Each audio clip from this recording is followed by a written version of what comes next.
Et bonjour Christophe Drancet. Bonjour Damien. On va parler de la Belgique ensemble. Le pays vit aujourd'hui son troisième jour de mobilisation sociale. Cette fois, c'est grève générale.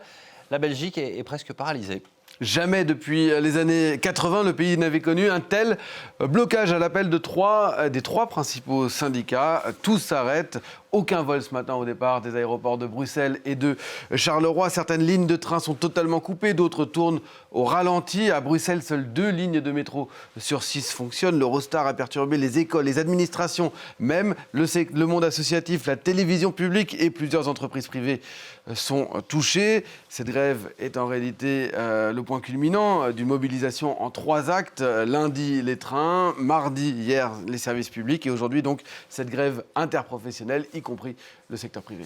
Et qu'est-ce qui a poussé donc 3 grands syndicats à déclencher une mobilisation d'une telle ampleur ? Très clairement, la politique d'austérité du gouvernement de Bart De Wever, ce nationaliste flamand arrivé au pouvoir il y a environ 1 an, dirige une coalition très large et qui est baptisée Arizona et qui va des sociodémocrates flamands à la droite nationaliste en passant par des partis francophones plus centristes avec une ambition, redresser les comptes publics, sauf que depuis son arrivée, il peine à faire passer ses réformes, faute d'accord. Et son ébauche de budget pour 2026 a été très mal accueillie, notamment à cause d'une réforme des retraites des cheminots, avec un âge de départ repoussé de 60 à 67 ans progressivement et un calcul de pension moins favorable. C'est l'un des éléments qui a mis le feu aux poudres. Justement, qu'en est-il de ce budget en Belgique ?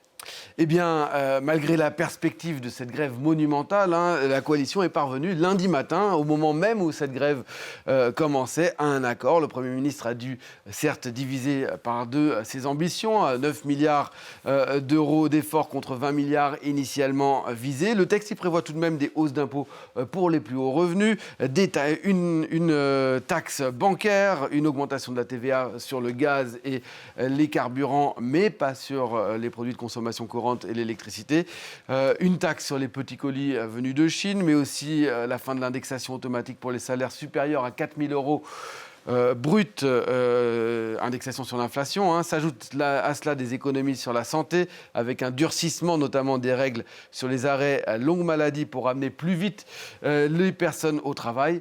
Bart De Wever prononcera tout à l'heure, dans un peu moins de 2 heures, son discours de politique générale devant la Chambre, c'est-à-dire devant le Parlement belge. C'est donc un traitement de choc parce que le problème de la Belgique, c'est sa situation budgétaire qui est même plus dégradée qu'en France d'ailleurs. Alors je vous le dis souvent à quel point ici, sur ce plateau, à quel point la situation française, elle est préoccupante. La Belgique, c'est presque pire. Oui, le déficit public devrait atteindre 5,6% du PIB l'année prochaine et donc dépasser celui de la France. Et elle deviendrait donc le dernier de la classe en Europe, derrière la France.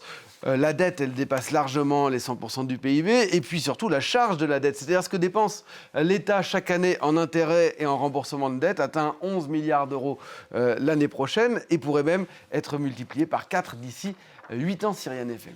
Blocage budgétaire que connaissent d'ailleurs plusieurs pays du continent européen. Oui, on vient de le dire, la France. Il y a aussi l'Espagne qui pourrait, pour la 3e année consécutive, se retrouver sans budget faute d'accord. Et puis aussi le Royaume-Uni, le gouvernement de Keir Starmer et de sa ministre des Finances, Rachel Reeves, qu'on voit ici à droite sur l'image, présente également aujourd'hui un budget sans mesure pour une grande majorité, augmente la fiscalité pour dégager 20 à 30 milliards de livres. L'objectif, c'est là aussi de redresser des comptes publics très dégradés avec un déficit public supérieur à 5% du PIB, une inflation, et ça c'est original, supérieure à 3,5%, bien plus forte que la France ou que la Belgique.